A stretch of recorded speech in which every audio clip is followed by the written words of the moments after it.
What's going on, everybody? Eric Lindquist at Stochastic here on the Odd Shopper channel, coming to you with a Monday edition of MLB Lindy's Leans, Likes, and Locks. Hit that like button, subscribe button, notification bell goes a long way for me on this video, goes a long way for you. That way you become a prize for great content is going live here at our little neck of the YouTube woods. Great to see you again. Obviously, kind of a weird week last week. Only one video there on Friday. Ended up being okay. The weekend was all right, and then Tarek Skubal. That guy is just awesome. Thank you for salvaging everything for me there on Sunday. It was just a weird board. Home runs got completely nuked. I'm not sure if anybody else noticed over Saturday, Sunday, but Friday, I thought it was a phenomenal board. I ended up with the most home runs that I had bet all year. Maybe that was just a gift books were giving us coming out of the All-Star break. Obviously, there are marketplaces, whether that's ProfitX or Novig, where you can post your own odds, but it just seemed like there was people taking action that they shouldn't have. So that was a little problematic. Couldn't post any odds to be able to get anything that I wanted to get down there. So ended up looking at the books and nothing was appealing. Ended up with only 2 home run plays over on Sunday. And that is the fewest that I probably had all year, especially on a full slate, 15 gamer. But we got a 15 gamer here on Monday. I'm hoping for better things in that home run department. I know that that's what a lot of you want to check out. Check out Lindy's long balls. I'll for sure have those. That's every Monday through Saturday that I'm firing that up for a short and a thread here on the YouTube channel, and then also over at Eric Lindquist. So there is that. There's also this, friends. If you guys are looking to jump into the premium Discord, this is your last day, midnight Eastern time, Monday. That is going bye-bye. So you take advantage. I guess that'd be 11:59 p.m. Eastern time on Monday. There you go. So you have all of Monday to be able to sign up using promo code Lindy2. It's the very first link there down below. If you guys want to jump into the premium Discord and see what all the fuss is about, see what all the fun times are about, well, unless it's JMT, you know who you are. Connor 19, didn't see him over the weekend. We missed you. It's weird when it goes quiet in there. It was not quiet over the weekend. We ended up rocking, having some fun. Obviously, it ended up being a little bit back and forth, touch and go. And then Tarek Skubal just did Tarek Skubal things. Cashed the over 18.5 outs. Cashed the over 8.5 strikeouts. Thank you so much to him. But you want to get all the fixins.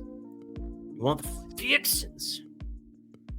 Name that show. Anyway, $2. Lindy 2. Let's get ourselves. Oh, that I could have done that better. Could have also probably done better with the graphics. And obviously there's nothing on my TV because Lindy 5, that is not operational again until Tuesday. So yeah, Lindy 2, $2 instead of the $5 to be able to jump in for a week. Less than 50 cents a day. What a time to be alive. But what a time to be alive here as we break down some baseball for our first massive slate here in quite some time. And want to just begin by saying Yuri Perez, we expect him to start here. Who it is that starts on the San Diego side, a little bit more of a question mark, a little bit more touch and go. And I think they end up having more of a bullpen style game. We'll see if anybody gets called up from AAA here, but it's kind of one of those out of the All-Star break things where, they just utilized Dylan Cease. They utilized Pivetta today.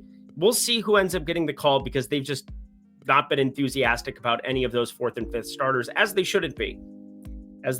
So 3 games in after the break, we'll see who gets the bump there. But Yuri Perez has for sure been really good here to start off, and he's always had strikeout stuff. That's never been a complaint that you've had of Yuri Perez, and that's obviously why I'm leaning towards the K ladder. But I think he's doing so much well. 251 xWOBA, 38.8% hard hit outside of the launch angle, which is neutralized a little bit by a tough ballpark for hitters, a great one for pitchers. I think Perez under 2.5 earned runs might end up on the card as well. So a couple of things and a couple of pieces of odds that I'm looking at. Had to fix all of my Python that got completely jumbled up over the weekend. Yeah, you had to hear me bitch about that in Discord. Sunday sucked, but we ended up getting through. We pushed through. We found some really good bets here coming up later. Obviously, there'll be 5 of them. We got 10 leans here. We've got Wheeler K-Ladder as well. You should know by now, Zach Wheeler, who Greg Ehrenberg, shout out Greg Ehrenberg in the premium Discord. There he is. Oops. I got to remember to click back on this. Wheeler, K-Ladder, he ended up betting him big time. Zach Wheeler, big time for Cy Young, and now he is going to move ahead of Paul Skeens. And we do have a Skeens slate, so he's in the like department. We'll talk about that. It's unfortunate that you're probably only getting 5 innings from him the rest of the way this season. Maybe they let him go for a Cy Young, but that's not really their goal. Their goal is to waste his years away. Anyway, Zach Wheeler, very much the favorite now to win the Cy Young, as he should be. Ridiculous numbers, bunches of innings, phenomenal spot here where strikeouts should be abound. Yeah, Masataka Yoshida, he's back and he really doesn't strike out, but it seems as though they're still sold on Jarren Duran and Roman Anthony being in that top three. So I think your strikeout rate's still pretty secure. Rafaela, the Donatello, Leonardo, Michelangelo, it's good stuff. I'm a Leonardo fan personally. It's the blue thing. But yeah, we definitely are paying attention to Wheeler K ladders, because if this opens 7.5 plus money, might have to extend that up to 8.5, 9.5, and just see what it looks like. Oh, I totally put the wrong team in there. So it's not Boston Cincy, by the way. It's Boston Philly. Silly goose. Sorry, that's Philly. And then I put Ellie home run, which is obviously the Cincy and Philly thing. They just switched, okay? They just switched. So Ellie De La Cruz, he plays for the Cincinnati Reds. Look at that. I understand baseball. Go me, pat on the back. But he's always preferred his left side. 13 home runs on the season from his left side. I did that off the top of the old dome because, again, I know ball. And Jake Irvin doesn't. Jake Irvin is incapable of, well, he knows ball. It's just usually ball leaving yard. 47.4% hard hit, 514 expected slugging, sub 17% K rate, and a four-seamer that doesn't seam, a curveball that doesn't curve, and a sinker that doesn't sink, and so many bad things. So many bad things waiting in his wings. Ellie De La Cruz, really the only guy that I trust in terms of hard hit, way over 240 expected ISO against righties on the season. Just need to get that loft up, and that is where I think Jake Irvin can help us out a little bit. 13.5-degree launch angle, 29.8% fly ball percentage on the season. Yankees, Toronto. I'm excited for this one because the AL East, I really don't know who's going to be buyers, sellers, what Tampa does. If anything, Toronto, what do they do to improve? But the Yankees, they're just like, you put them in the same category as the Dodgers. You know they're going to make moves. They have the money, they have the capital, and they are going to invest. These are your two teams that need some help. Carlos Rodon hasn't necessarily been that issue, but seeing 4.5, 5.5, and potentially with a lot of juice towards that under as your opening numbers. We know Toronto by now. They don't strike out a ton against lefties. That's kind of their calling card. Lowest K rate in baseball against southpaws, 18.1% K rate, 105 WRC plus. I think Rodon, it might be, it's just fighting. It's fighting its way to be on the card. It's weird. Coming out of the break, haven't been on as many unders as what I was expecting, because usually coming out of the break, everybody wants to bet their overs and have a damn day. So I get it. Speaking of an over, Tyler Anderson, 15.5. I think you might be getting plus money on that over. And LA, they have been like quick hook-ish on him and Hendricks here of late. Again, we've backed Hendricks and Tyler Anderson in a lot of obscure spots successfully, I may add, with the Angels, although Saturday, they decided not to do that. Shout out my guy, Sportside Jacob, who I ended up tailing on an over that ended up working out nicely there. That was his play. I ended up on the Angels money line in addition to it, so basically ended up being break even on it, like exactly break even. So riddle me that, Batman. But Mr. Anderson, you got to pay attention to what that pitch count's going to be here going forward, because he hasn't exceeded 91 pitches in his last 4 starts. This is something where they're just going to be like turning it over to the bullpen quicker. I think if he has a successful start in any of these spots, because I mean, he did get hit up for 8 hits in those last 2 that he was out in Arizona. And I think, what was the other one? Toronto. Those were the 2 back-to-back. Been watching way too much Angels baseball. Nobody should have to endure that. Giants taking on the Braves. Ruknid Odor. That's the name that came to my brain. Punching Jose Bautista. What a thing to be remembered for. But the Giants taking on the Braves here.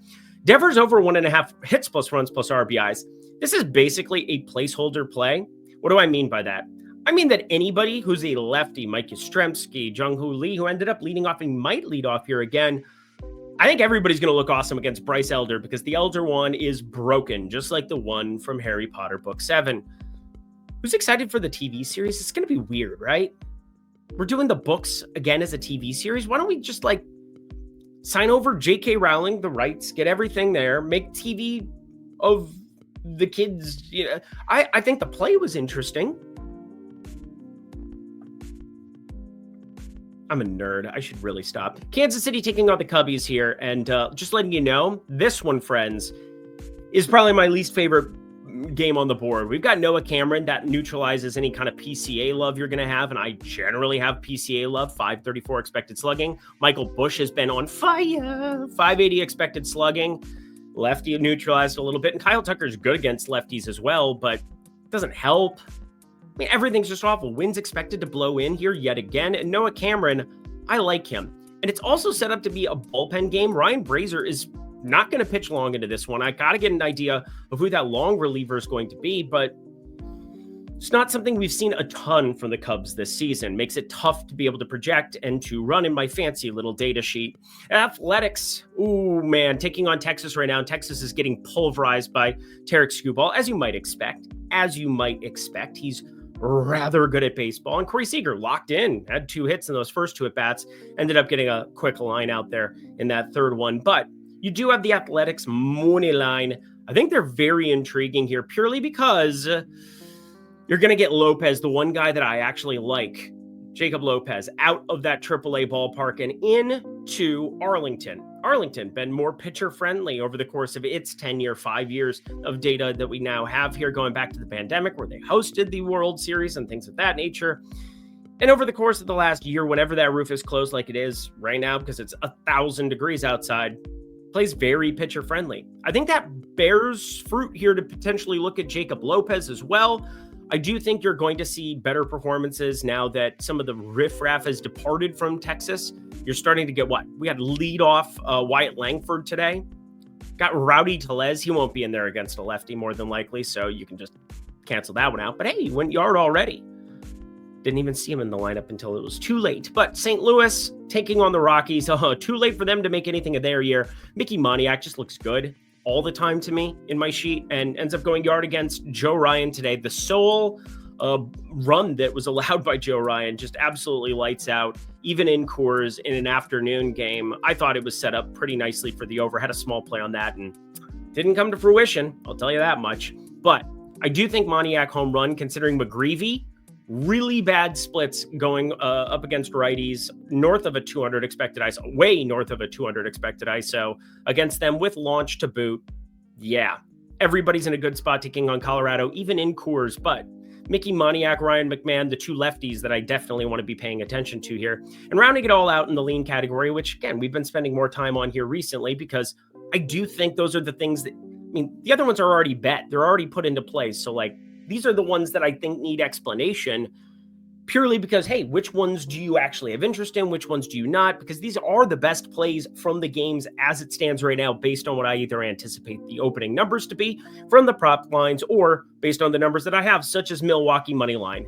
This is also in that under 8 category where I don't have a ton of interest here. Milwaukee, I get it. 10 in a row, looking great. They sweep the Dodgers. That is no small feat. And also, Brandon Woodruff is nuts so far. 10 in the third innings, like a 47.4% K rate, 189 expected batting average, going into the most pitcher-friendly park in baseball in terms of preventing run creation.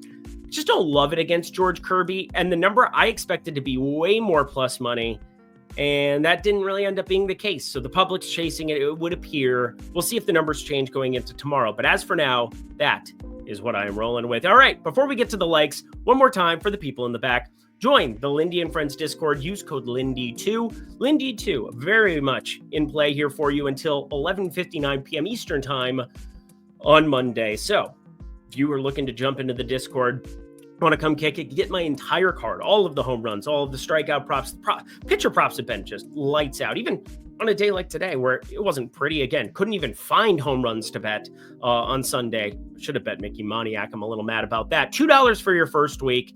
Come kick it. Let's do the damn thing and have an awesome second half of the MLB season. All right, to the plays we go. Boop. Baltimore taking on Cleveland, and just from the get-go, friends, right from the get-go, when you see Tomoyuki Sagano on the mound, think lefties. When you also think of Progressive Field, think of lefty power. These are 2 things that just make way too much sense. And then if you've listened to me talk about Cleveland before, I'm not going to break any news. Kyle Manzardo, I mean, he's kind of having a down year by his standards, even though, 15 homers? I guess he only had 5 last year and 156 plate appearances. So he's way better in that department, but only a 214, 289, 435 slash line. That is not what they were looking for. These are not the droids you were looking for. But there's one guy that I think has been unlucky because his hard hit data is out of control. 13-degree launch angle. I mean, it's not up there with Kyle Manzardo, 23.8, but 46.1% hard hit, 337 xWOBA against righties. And we are talking about, of course, Nolan Jones. And Nolan Jones gets to go up against Sagano north of an expected 200 expected ISO, kind of that beautiful number where I'm kind of just like carving out a spot for lefties against Sagano. 11.3% barrel percentage, and my big thing, only a 14% K rate. You allow balls in contact against lefties. I expect Manzardo's numbers to be short, but positive regression is so unbelievably due for Nolan Jones. Who? Nolan Jones. Back then, hosts did not want him. Now he is hot, or actually he's still cold. Next game, Detroit taking on Pittsburgh. And Paul Skeens on the mound against Jack Flaherty. That's appointment viewing. I'll be watching. I bet you'll be watching. We should all be watching. But how long does Paul Skeens pitch into this game? I don't expect very far. 5 innings. It's basically where they've had him capped off at. Unless he is absolutely rolling. There's no chance that they are going to be letting him extend into a 7th inning the rest of the season. It's just never going to happen. 6th inning, depending on the pitch count, if he's under 80, 85, 180, there's opportunities for him to find it. But here's the thing. Bullpens are still beneficial when it's a bullpen relative to a starter. And there is one major leak with Jack Flaherty this season. It is obviously the power allowed to left-handed hitters. And there's definitely that O'Neal Cruz fellow that everybody wanted to fall for in the old home run derby, which, again, I just stayed far, far away from. Had like a sprinkle on Buxton. Talked about Cruz being interesting, but then he got completely nuked. So just letting you know, friends, this is a spot where you want to be invested in the Pittsburgh money line. I like the idea of getting 6th, 7th, 8th inning bullpen arms to play matchups against specific teams, especially specific teams like Detroit that change their lineups nonstop. You got Jones at the top of the lineup today against a lefty, and now you're going to get it switched over to either like a McKinstry or somebody else there. McKinstry was in the starting lineup here today anyway, but my point being, I think this is a very advantageous spot with somebody with no leaks in his game, Paul Skeens. Skeens, mother trucker, taking on the White Sox in Tampa Bay next. Game number 3. I'm going to miss the Open Championship. So Scotty Scheffler, he's pretty good at golf. The White Sox and Rays, this one, hello, hi, how are you this fine day? Mr. Burke, Mr. Baz. Now, Sean Burke, not very good. Shane Baz, pretty damn good. 236 expected batting average, 23.4% K rate. But my big thing was Sean Burke over the course of this season. He's got 2 pretty decent catchers in Kyle Teel and Edgar Quero, because if they weren't good at defense, you'd probably have a little bit of an issue. And Edgar Quero has quick exchange time, went through both of their arms as well. That sounds creepy when I say it like that, but north of 80 mile per hour out of the hand for them to second base, 82 and 85 respectively. We'll see. I would slightly prefer Quero out there as opposed to Kyle Teel, but we'll see. My main thing is that I don't think it matters. Chandler Simpson is on another planet. The guy's on another planet. Since he came back from AAA, tied for the most stolen bases in baseball. It's an absurd thing, especially when he was batting like 6th, 7th, 8th, 9th, and still pulling that off. But now they're starting to play the matchups. Chandler Simpson is being up there and just slapping it into play. That's his game. 17% hard hit is the lowest I have in my model this season from a qualified hitter. 177 batted ball events, but only a 9% K rate, sub 5% walk rate, and a 302 expected batting average. So I think if you were looking to do this with me, pairing the single plus stolen base as the single game parlay is the way to go with Chandler Simpson going forward. The number of doubles he's going to burn you with, relatively few. And then also the walks are basically non-existent. So save yourself a little bit of change, single plus stolen base rather than just a stolen base by itself. Because it's kind of like when you bet qualifications in UFC. It's just like, well, if he gets a single, he's getting a stolen base more than likely, unless you're 9-hole, 8-hole hitters who really don't do a lot outside of, well, Danny Jansen went yard a lot over the weekend, so I guess maybe that changed. But it is traditionally going to be very few people, if anybody, on base when Chandler Simpson gets up there and goes slap happy. So enjoy it. We continue on our merry way. Hit that like button as we break down Houston and Arizona. Got to tell you right now, I really, really respect teams when they go down 2-0 in Seattle against Brian Wu. As much as I hate Houston, I think most people do because of the, I'm Jose Altuve running to home.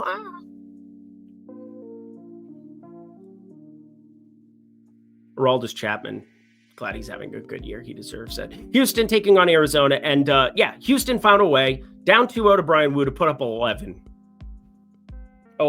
and completely slaughterhouse 9 the living bejesus out of the frickin' Seattle Mariners. But going into Arizona, little different ball of wax, if you will. And got to tell you, there's not a lot that I'm all that interested in when it comes to the pitchers in this one.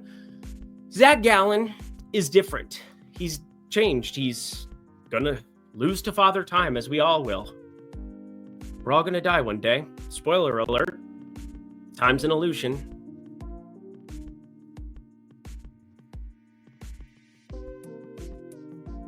I love my wife. Zach Gallen, though, got to tell you, 29 years old. It's weird to have this big of a fall off, but the breaking run value is down to 1. Has nothing in terms of off-speed offerings at the moment. And that is a problem. That's a huge problem. The curveball has to work.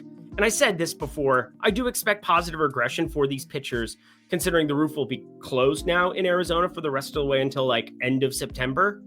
If they have playoff baseball, they got close last year. Ended up being, they had to watch the Mets and Braves play a wet noodle fight there for the game too. And that was never going to go well when each team needed a split to get in. But I do think Zach Gallen is a little bit broken at this point in time. He's always given up hard contact. 46.7% this season is no different. 5.40 ERA, still, worse than a 4.87 expected ERA, but comes down to the knuckle curve. If the knuckle curve isn't something that comes back, he's going to continue to get hit up. And Houston, they have a really good bullpen, so I'm going to need something against Colton Gordon, who we've actually backed successfully at times, but despite the fact that he doesn't give up a lot of walks, you get Ketel Marte back in. He took the weekend off after his house got burglarized, which I totally understand. That would suck. Stop doing this, people. Stop doing that garbage. But over 8.5, we were able to get in at inside of -115 in the premium Discord, over 8.5, but it's sitting at 9 most places right now. So whether you get this 8.5, I would bet up to -125, or 9, I'd be betting in that -105 realm. I think it's playable no matter who or what you are firing up. So just pay attention to that. And obviously, please God, let Arizona get after Colton Gordon. And we round this out with my Minnesota Twins taking on the Los Angeles Dodgers. Going to be good times in River City with a capital T, and that rhymes with P, and that stands for pool. Shout out the music, man. But shout out Shohei Ohtani, who's continuing to get lengthened out, continuing to look better. I want to get better. And you've got David Fiesta going for the Twinkies, and that's not good. 10.9% barrel percentage, 347 xWOBA. But here's the thing. Joe Ryan went ballistic against the Rockies, ended up going 7 strong. We did utilize some of our main bullpen arms, which is a little surprising to me, see Duran come out of the pen, just, when you're up 6 on Colorado, but they didn't want to take anything by chance. And so I kind of understand the choice. I kind of understand what they did here. I kind of get it. And not only do I get it, I appreciate it, because the Dodgers middle length, Sheehan's earned a spot in the rotation. It will not be the traditional Ohtani to Sheehan situation anymore. So I think Minnesota inside of -115 is very playable on the run line. +1.5 here. Big price on the money line. I entertained it. Ended up just sitting there with +1.5, a late entry here on Lindy's Leans, Likes, and Locks. One more time for the people in the back. MLB is back. Second half of the season. Use code Lindy2. Would love to see you all there. Hold up.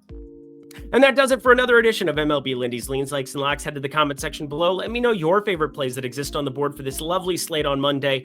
Please, to the gods above. Time is not an illusion. I was kidding. But we are definitely going to be... You've got time to sign up for the premium Discord, Lindy 2. Come kick it, and hopefully the MLB home runs. Please let me see some more home run markets that are bettable for Monday as opposed to Sunday. Again, 2. What do you mean only 2? Shout out Willy Wonka, the teacher. Real ones know. Until next time, friends, I'm Eric Lindquist. Best of luck in the MLB streets on Monday.